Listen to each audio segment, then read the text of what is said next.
Welcome to the Authentic Spiritual Journey, a weekly podcast featuring real and practical spiritual conversations from diverse perspectives here on the Experience of the Soul podcast channel. Today, episode 202, Desperate to be Loved. And now your host, Reverend Cynthia Alice Anderson. Hello and welcome to the Authentic Spiritual Journey. My name is Cynthia Alice Anderson. I'm the host.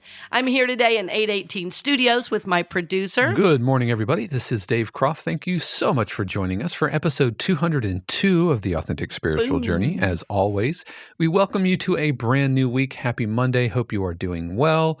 Let's see. I've mentioned the show number. I've mentioned the. Have I talked about the weather yet? Haven't talked about the weather yet.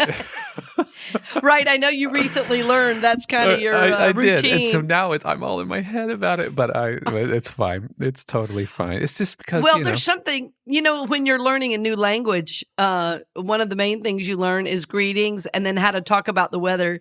When I was learning Cherokee, after I learned to write it and, the initial hellos, the next thing was talking about the weather. Well, I think that remains in today's climate of discourse, it remains one of the few things that we can all talk about. And even that, with climate change, even that be.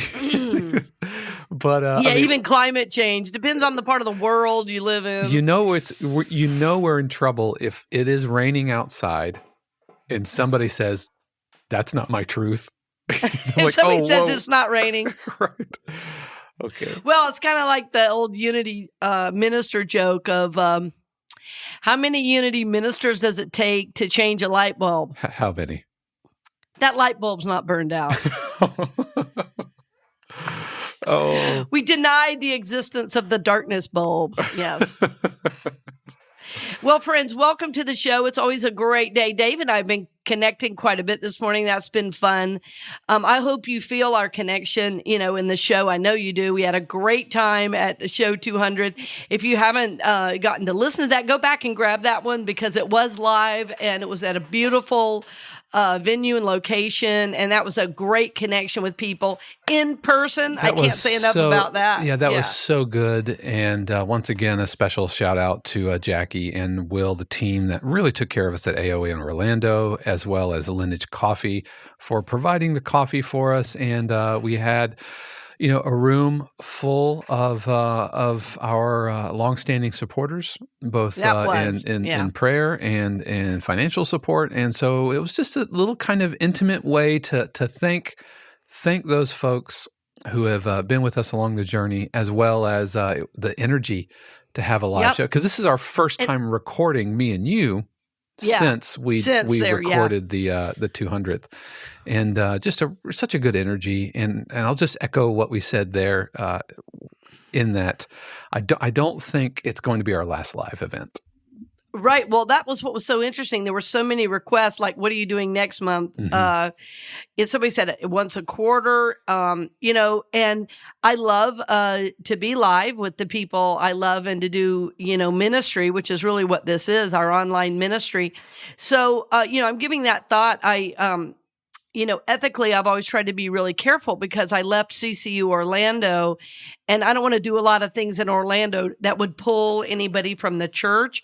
So I've been really careful not to do a lot of things like on Sundays or anything like that. Well, now that I'm the minister in Tampa, that takes care of the Sunday part. Yeah. And I'm fine ethically to do something else. I think because it's been a year and a half. I think the statute of limitations has lifted on that embargo. Well, I can do, a Friday event, Saturday event, that's not taking away from anything. I just have always wanted to respect the new leadership there and all of that.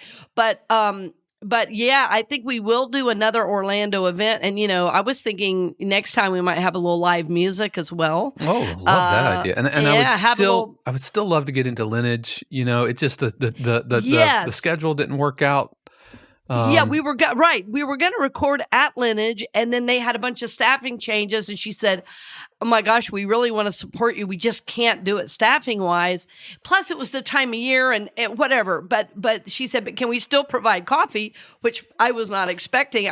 Resounding yes. Yeah. And the coffee, I can't remember the last time I drank Oh that my much gosh. coffee. I drank, you could tell when we come back from break, It was like boom, and boom, for boom. me, we're in those, I'm drinking out of We had those little cups, but I was just refill after pounding refill. it. No, in my mind, I want a live show where there's like tinkly coffee cups kind of in the background. I can hear it. Like Me too.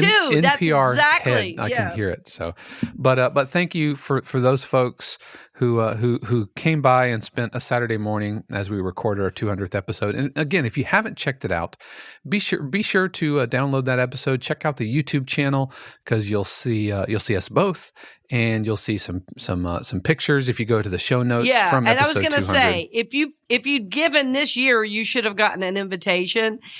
Somebody said they didn't get one. I said, well, check your junk mail because there were at least 30 not opened.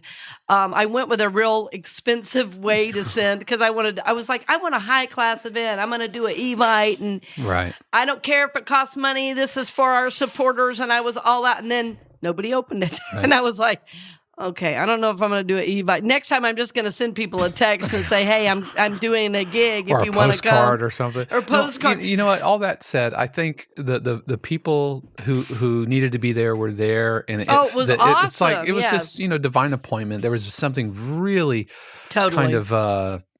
There was something really special in the air in that moment, and I think if it was like a giant group, maybe especially for our first live event, I think it was a good way to kind of test that and get a feel for it, and it gave me the confidence that I think this is going to be something that we're going to want to do on at least a semi-regular basis. Exactly. And friends, again, thank you. For your financial support. It's that support that keeps us going because, if people don't give, we think you don't value it. So anytime you want to know what you value, look at your checkbook. And this is true for me. This year I've had some real goals around my physical body and physical health. And I know that I'm spending energy there and valuing that by the money I'm spending on coaching, on equipment for my workouts. I can tell what I value, right? And I'm very happy to spend money that way. My tithe, I'm very happy to spend money that way because I know it gives back to where I receive my spiritual food. So anytime you give to something, you're saying, this is what I value. So when you give to us, it lifts us up. We go, oh, they want this. And that spurs us on,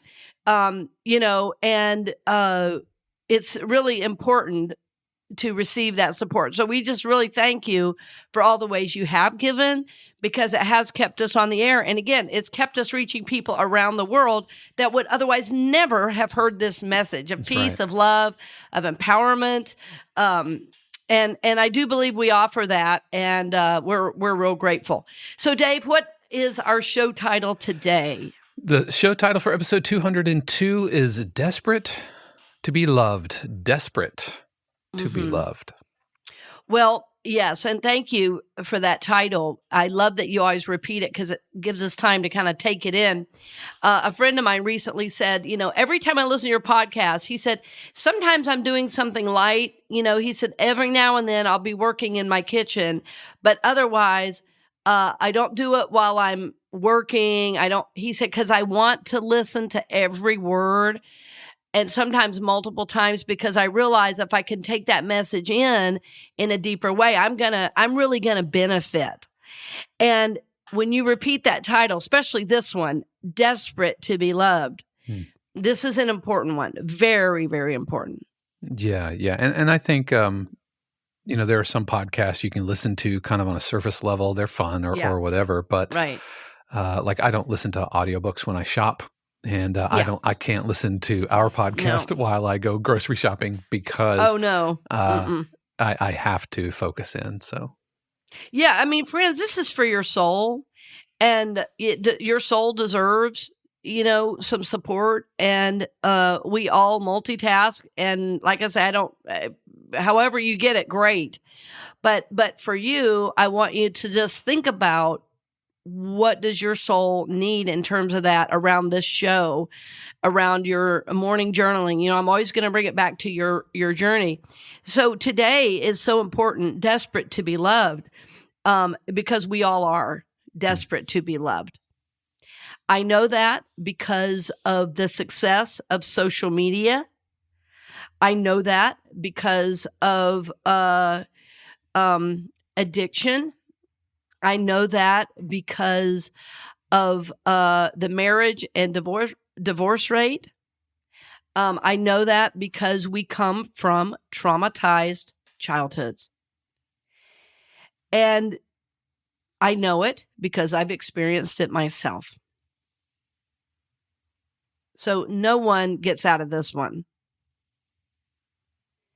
I also know that feeling loved is one of the most important things, not only to our survival, but to our thriving, right? To our thrival. Is that a word? I want to make up a word. Well, it's interesting that you mentioned social media because, with technology and phones and everything, and we've talked, long about all of that. Yeah.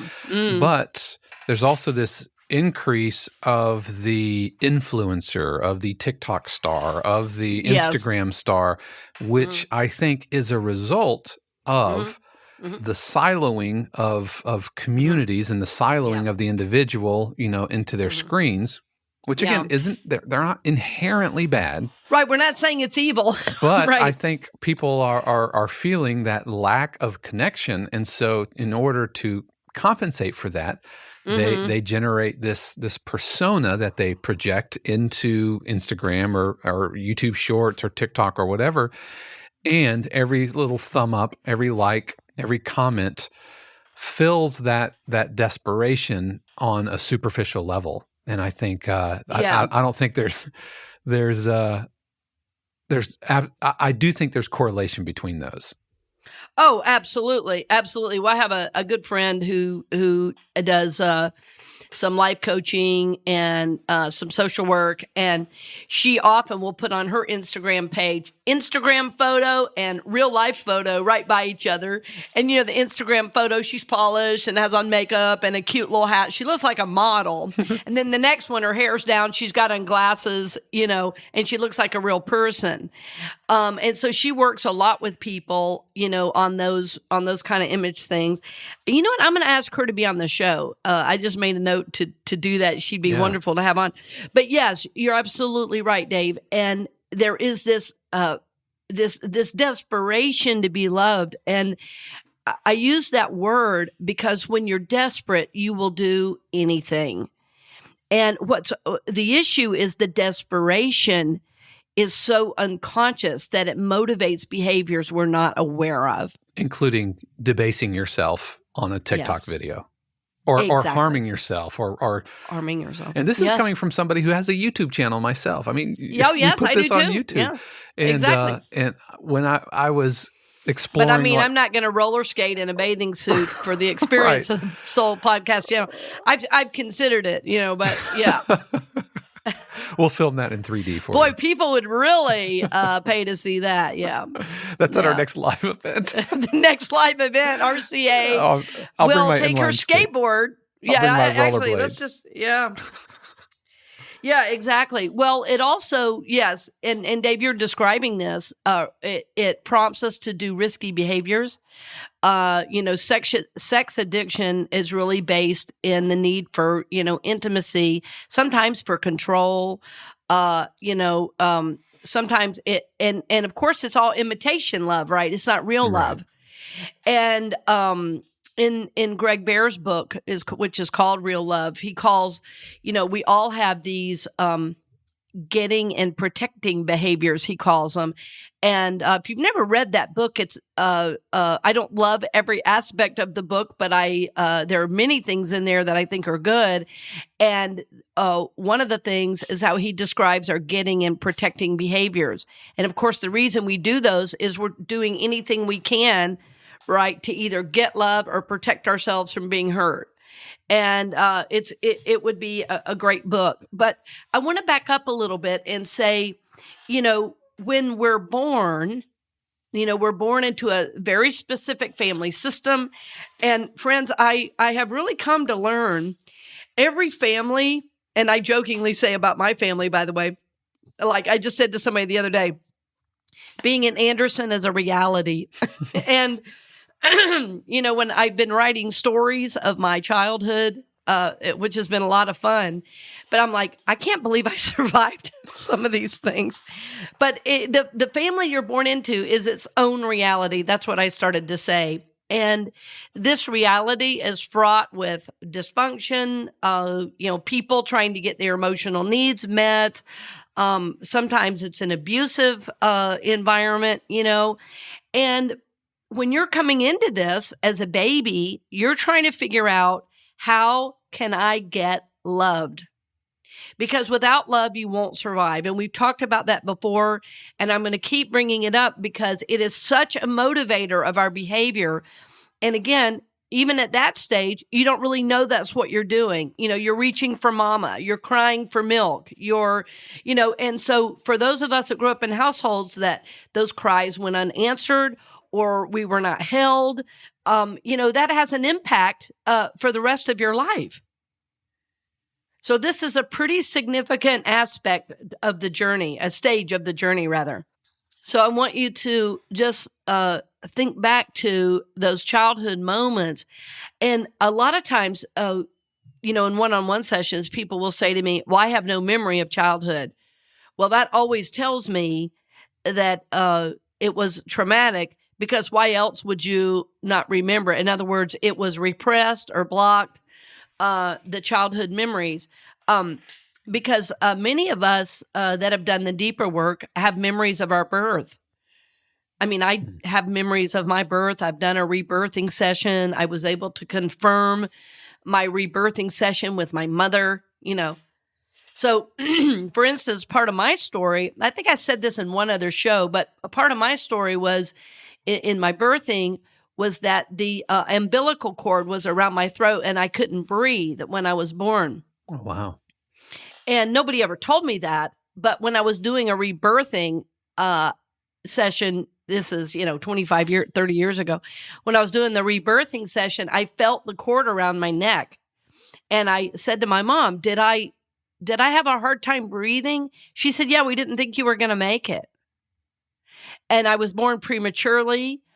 And it was around that time that it was confirmed that I was born so prematurely. I was in an incubator for days and I could not get to my mother. And I always have felt like my mom was never there.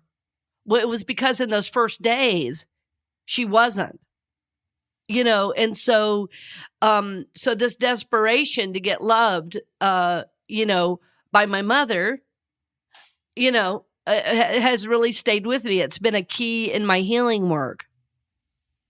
So, I mean, this is no small thing, but I didn't know it until, I was almost 30. Now, what I did also learn during that time is that my mom was actually right there by the incubator.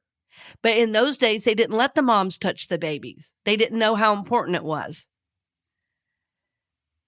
You see, so it was really a thing of healing, and it was a great understanding then of my mom and what I had always wanted from her that I wasn't getting. She was there. I just didn't know it. So my healing work began to be around imagining that I had angels, and all that around me. And so that I could know that I was loved. But I had this like underlying desperation my whole life, and so I'm talking about desperate to be loved because I lived it. And if somebody said to me, was there no love in your family? Oh, no, there was a lot of love in my family. But if you are not feeling loved, and the youngest of so many kids, 7 of us survived, into adulthood, but there were actually nine babies. My mom would say to me, well, I actually had 9, but I always tell people 7, because 7 are living.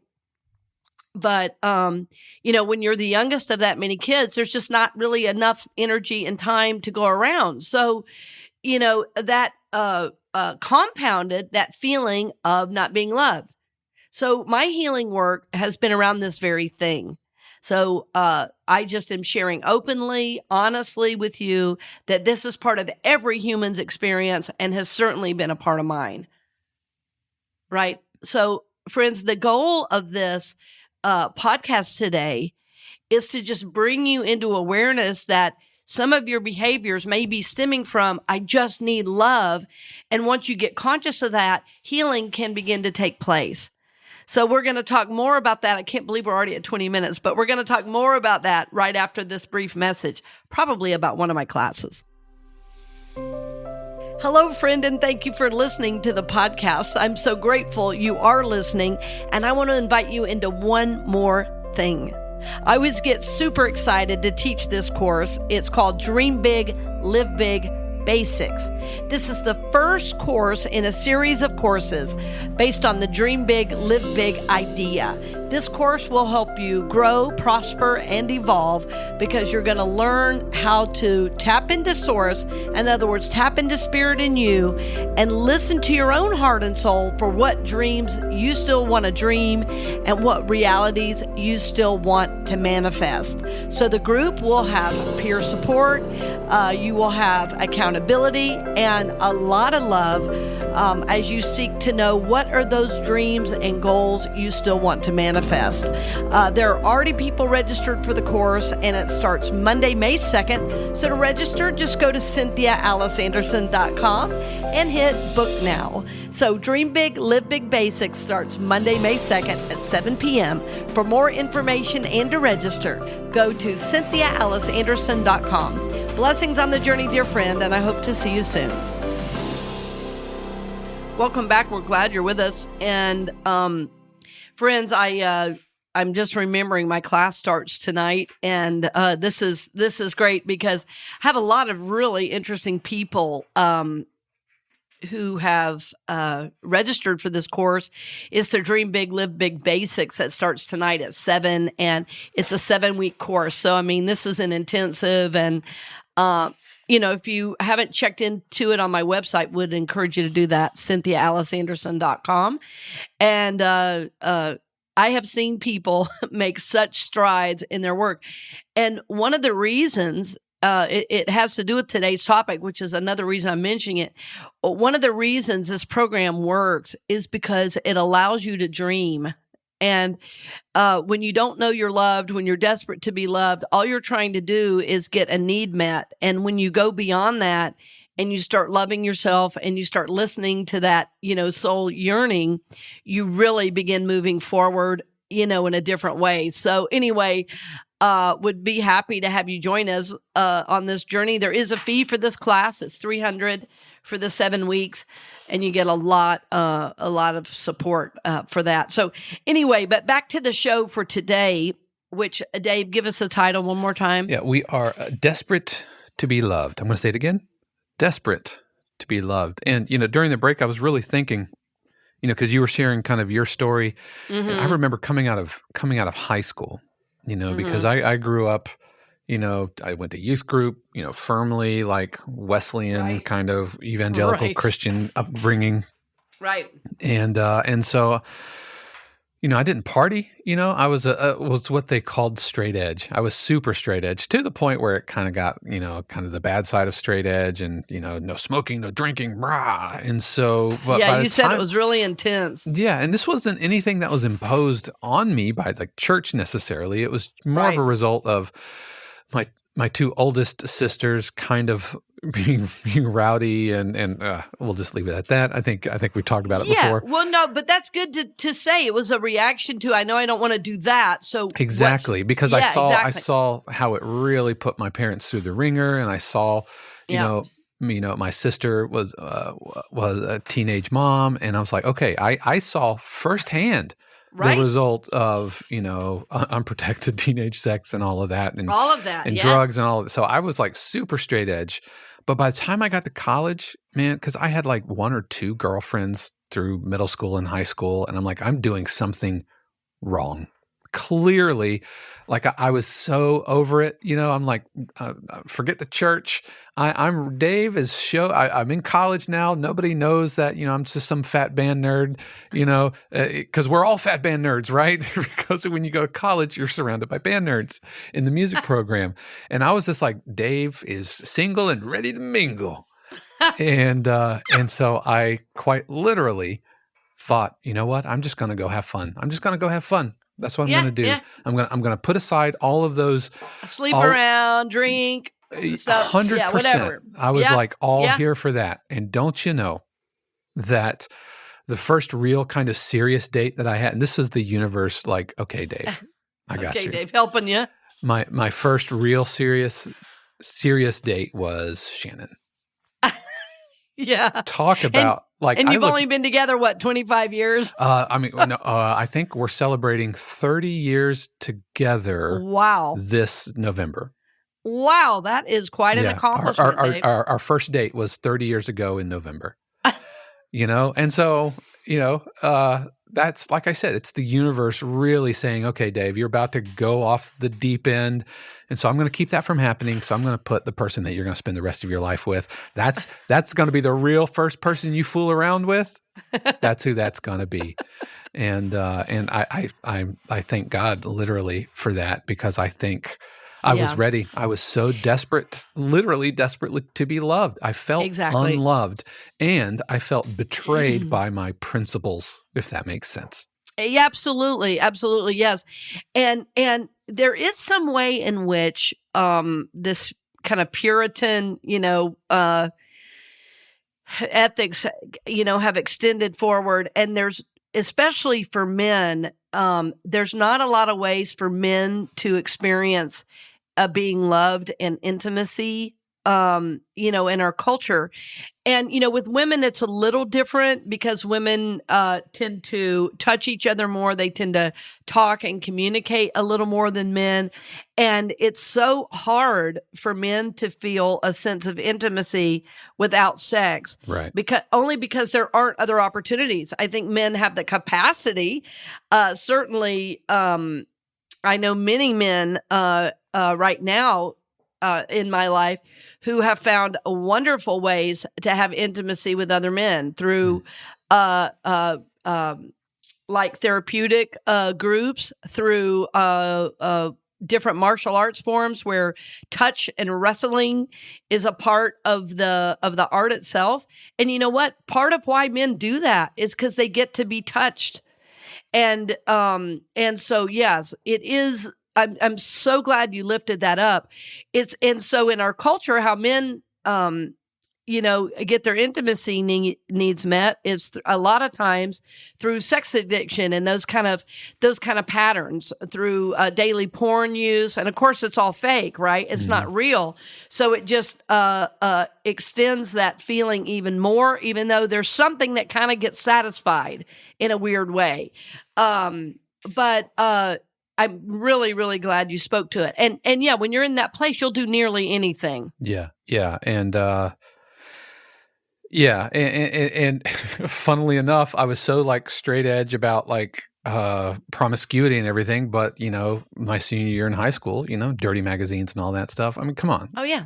17-year-old boy in the early 90s. Oh yeah. I can't imagine the struggle that, well, I can, because I've mentored and discipled some of these men with internet pornography and everything. But oh yeah, and it's so anonymous. That's part of the problem. Yeah. But coming out of high school, I was just done. I was so fed up with trying to do the right thing and feeling like it was feeling betrayed by my principles. Like, why am I holding myself? Why am I only dating, because I had the mindset that I'm only going to date someone who I could potentially see a future with, which is a lot. That's really heavy to lay on a 16-year-old, right?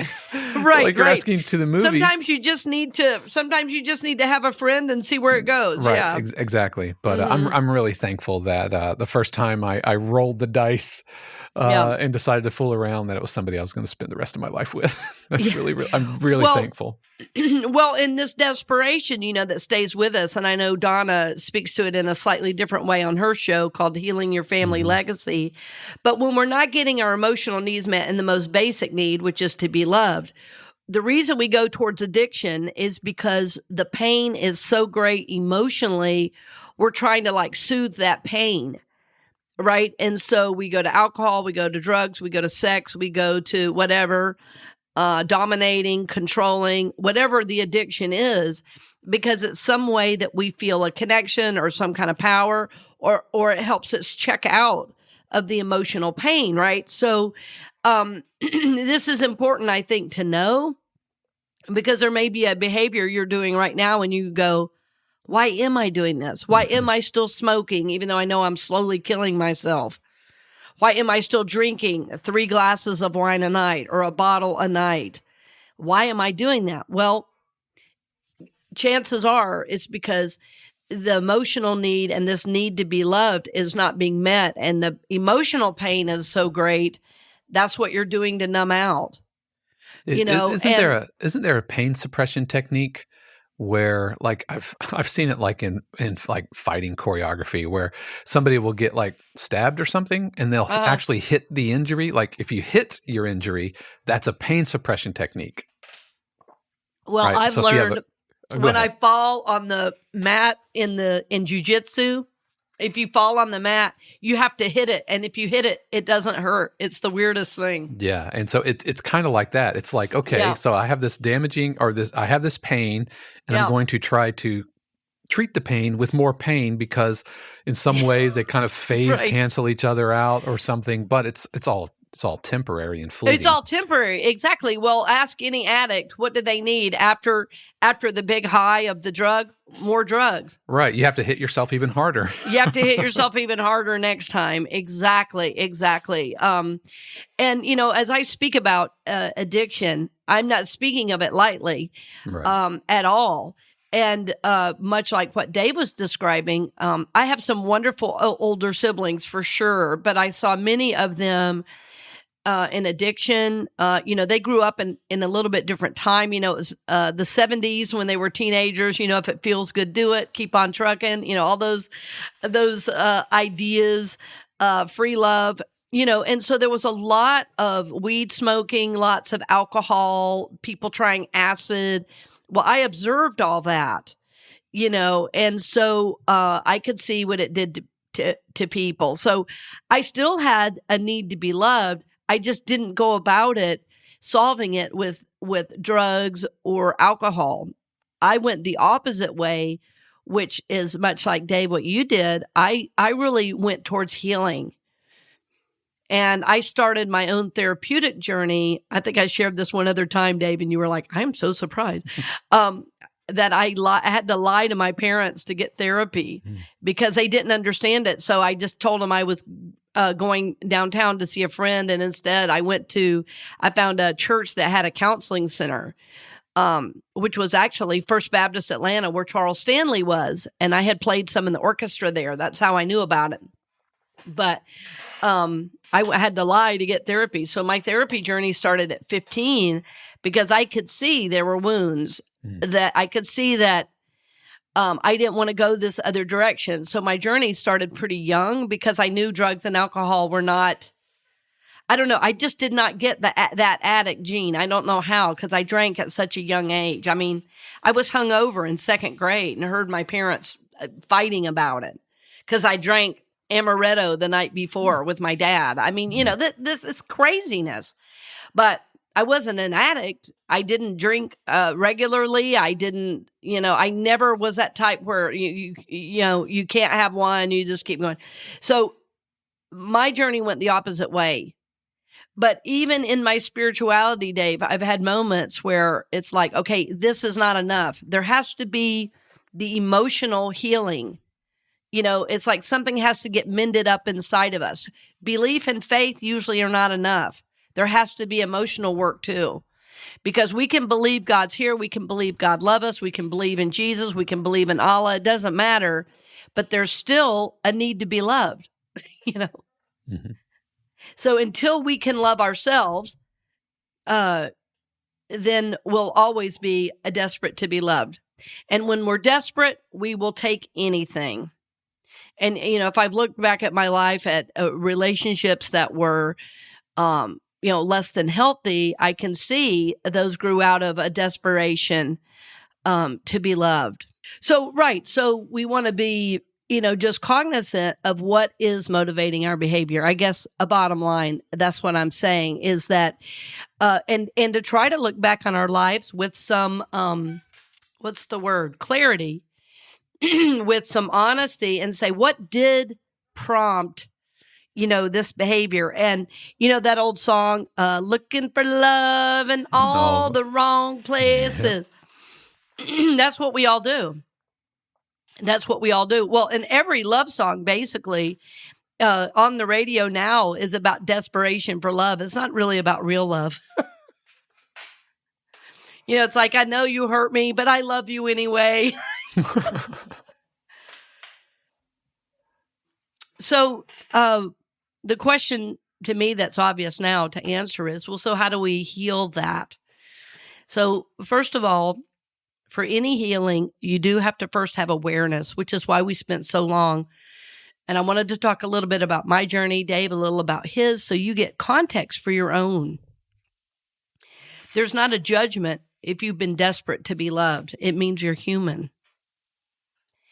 And in spiritual circles, very often, I see people pretending life is perfect and all is well, even when, we come from drama, when we come from abuse, we ourselves have addiction, and we pretend everything's okay. Friends, that's not enlightened. That's denial.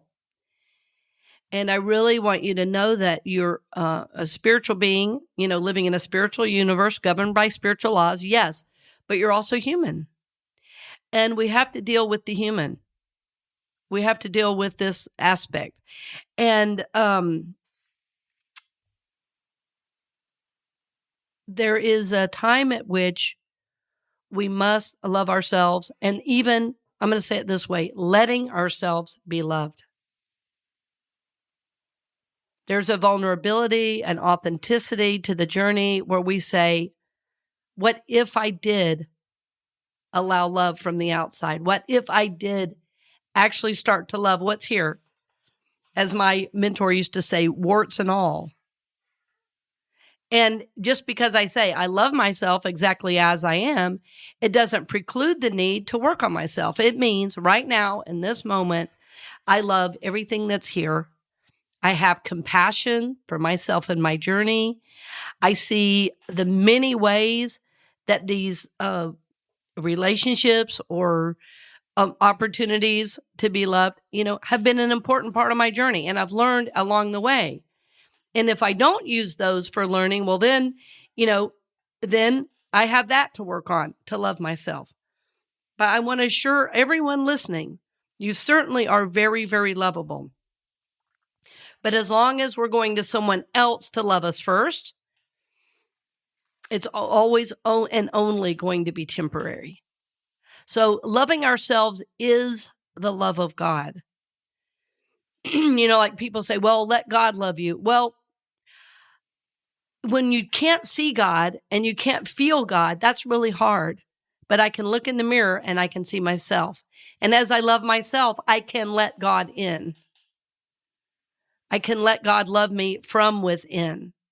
I can let God love me through other people. And then, the love that I have for myself starts to extend out. And then I draw like to me. So you don't have to pretend you've got it figured out. Just know it's a journey with this. It's a journey with this. Sometimes you need a hand to hold as you go through it. Yes, that's what we are. We're your virtual hand to hold. But you are lovable. And I would hate to know that some of our listeners who are so fabulous, I can't tell you the number of incredible people I've met that listen to our show, are still going to addiction, are still going to the internet, are still going, to these sites to try to get some fake version when it's always been right there within you. So I want to encourage you to take the time for yourself to really, really love yourself. Look in the mirror every morning and say, I love myself exactly as I am. And remember, as you begin to do that, you will see ways you need to work on yourself. You will see ways you need to grow and expand. You will see ways it's time to mature, on the journey. But that doesn't mean you can't love yourself right here, right now. Right here, right now, you are lovable. I don't want you to be so desperate to be loved that you'll do anything.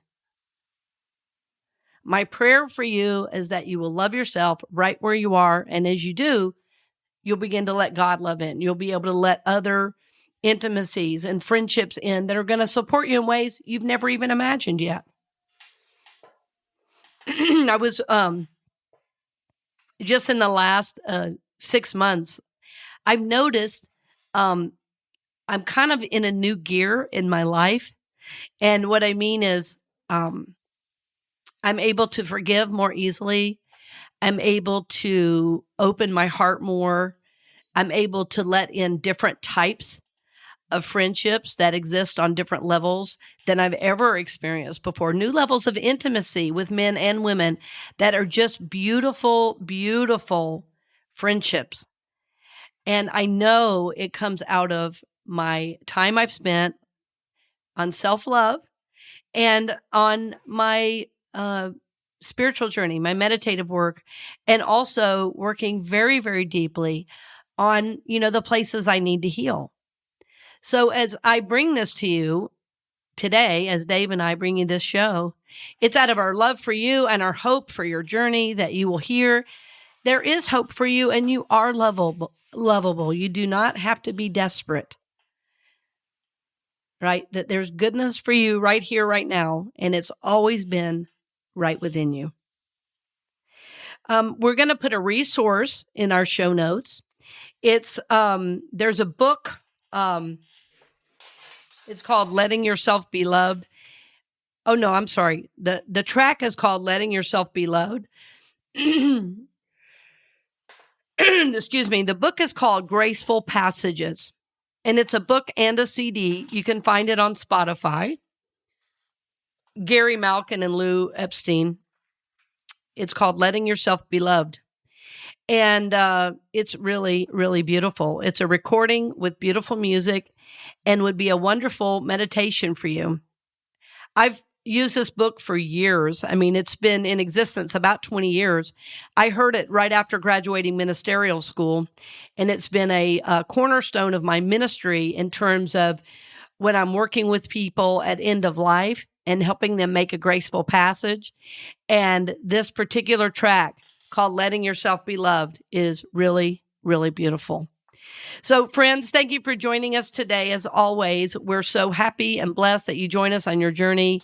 We are honored, really, to support your journey, and we thank you for your trust. Reach out, let us know how you're doing. If you need other resources, we're happy to help. Of course, you can go to experienceofthesoul.com and contact us there, or my other website, which is CynthiaAliceAnderson.com. Or frankly, you could go to Unity North Tampa and put in a prayer request. We're here for you. I'm here for you on 3 different websites. So anyway, friends, excuse me, blessings on the journey, dear friends, and always glad to have you. See you next week. We hope you've enjoyed this episode of The Authentic Spiritual Journey here on the Experience of the Soul podcast channel. This channel is made possible because of listeners just like you. If you would like to support the channel with your tax-deductible contribution on an ongoing basis or through a one-time gift, head over to experienceofthesoul.com/support. The Authentic Spiritual Journey is copyright 2022 Cynthia Alice Anderson, all rights reserved. Our theme music is composed by Dave Croft and used with permission from RR Hot Publishing. The Experience of the Soul podcast channel is a production of 818 Studios.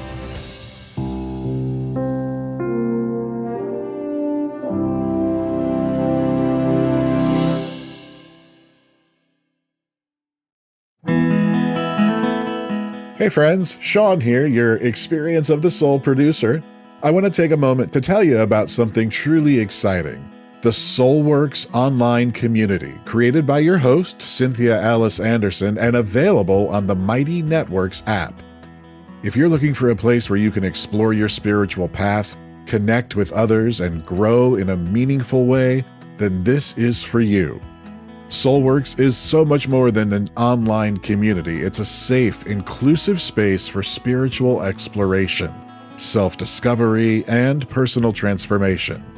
Inside the community, you'll find everything from uplifting spiritual studies to soul-centered growth practices, meditations, affirmations, and so much more. It's a space where you'll always be supported and never judged. The best part, membership is free. You'll have access to powerful resources, inspiring content, and a supportive group of like-minded people who are all on their own unique spiritual journeys. And if you're ready to dive deeper, there are premium options available to enhance your experience with a live Monday night talk series and extended, deeper meditations. If you're seeking a place to connect, grow, and nurture your soul, we would love to have you join us in the Soulworks community and see where this journey can take you. Visit my.soulworkscommunity.com today.